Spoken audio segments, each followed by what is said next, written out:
YSRCP SC cell నగర అధ్యక్షుడు పాటిబండ్ల కిరణ్ కుమార్ గురువారం జిల్లా పార్టీ కార్యాలయంలో మీడియాతో మాట్లాడారు.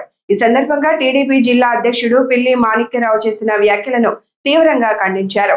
ఎస్సీ వర్గీకరణ ఉద్యమానికి పిల్లి మాణిక్యరావు వెన్నుపోటు పొడిచారని ఆరోపించిన ఆయన ఎంఆర్పీఎస్ ను వీడి వ్యక్తిగత ప్రయోజనాల కోసం టీడీపీలో చేరారని విమర్శించారు.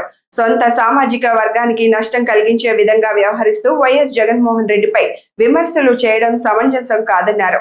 వైఎస్ జగన్మోహన్ రెడ్డి పాలనలో సంక్షేమ పథకాలు సమర్థవంతంగా అమలయ్యాయని, ప్రస్తుతం కూటమి ప్రభుత్వం ప్రజలకు ఇచ్చిన హామీలను అమలు చేయడంలో విఫలమైందని ఆరోపించారు. ప్రజలకు అందాల్సిన సంక్షేమ ఫలాలు అందకుండా ప్రభుత్వం వ్యవహరిస్తోందని విమర్శించారు. ఈ యొక్క సమాజంలో ఇలాంటి ఒక సిస్టమ్ పోవాలి, మంచి సిస్టమ్ రావాలి, గౌరవంగా మాట్లాడండి. ప్రజలందరూ చూస్తున్నారు. మీరు ఇంకొకసారి ఇదే కనుక రిపీట్ అయితే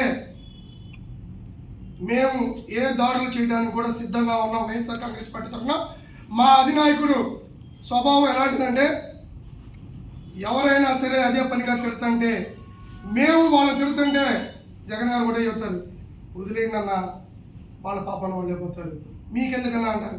అలాంటి గొప్ప స్వభావం అయింది. మీరు రిక్రూట్ చేసుకుని మరి తిడుతున్నారు. ఈ పద్ధతి మానుకోనండి. రాబోయే రోజుల్లో మీరు ప్రజలకు ఏం చేశారు?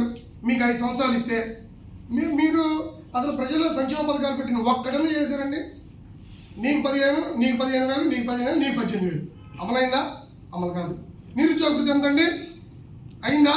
అమలు కాదు. అసలు మీరు ఏంటంటే చేసేది? గ్యాస్ సిలిండర్లు అన్నారు దీపం పథకంలో. నిజంగా గ్యాస్ కొట్టారు. ఏం చేశారండి? గ్యాస్ అని చెప్పి గ్యాస్ కొట్టారు. ప్రజలందరూ అర్థం చేసుకుంటున్నారు. ఇప్పటికిప్పుడు ఎలక్షన్ జరిగిన రాబోయే రోజుల్లో జగన్మోహన్ రెడ్డి గారికి అత్యంత భారీ మెజార్టీతో ఆయన్ని మేము గెలిపించుకునే విధంగా ఈ రాష్ట్రంలో కొనసాగుతాం, పనిచేస్తాం. పిచ్చి మాటలు మీరు కనుక పునరావృతం అయితే మేము మా స్థాయి మర్చిపోయి ఏ స్థాయికైనా దాడులు చేయడానికి మేము సిద్ధంగా ఉన్నామని చెప్పి మీడియా ముఖంగా తెలియజేసుకుంటున్నాం. పిల్లి మాణిక్యరావు గారి బర్త్డేకి లోపలికి ఉన్న ఎమ్మెల్యేలు రాలేదంట. ఈ ఎమ్మెల్యేలు, ఈ ఎమ్మెల్సీలు, మినిస్టర్లు ఈనాటి కాలం నాటి కాదండి, పాతకాలం నాటిది కూడా ఏంటంటే అదే పనిగా ప్రతిపక్ష పార్టీలు ఏవైతే ఉన్నాయో వాళ్ళని తిట్టేయటం, వాళ్ళని ఉసిగలపడం, ఆ పార్టీ లేకుండా చేస్తే మనమేదో ఈ రాష్ట్రాన్ని ఏదో చేసేద్దాం అనుకుంటాం. ఆయన ఏమీ చేయలేరండి. నారా లోకేష్ గారు అర్థం చేసుకోవాలి. నిన్న మీరు మాట్లాడిన మాటలు కూడా కరెక్ట్ కాదు. శవ రాజకీయం చేసేది ఎవరో, నిజమైన రాజకీయం చేసేది ఎవరో పోయిన గవర్నమెంట్లో జగన్మోహన్ రెడ్డి గారు చూపించారు. సంఘటన జరిగిన గంటల్లో ₹1 కోటి ఇచ్చిన చరిత్ర ఆయనది. సంఘటన జరిగిన 24 గంటలు కూడా మరి వారికి డబ్బులు పడ్డాయో పడలేదో మాకంటే మీకే ఎక్కువ తెలుసు. మేము ఎప్పుడో ఇస్తాం, 90 రోజుల్లో ఇస్తాం. ఏమంటే రేపు ఎవరు ఉంటారో ఎవరికి వచ్చారో తెలియదు.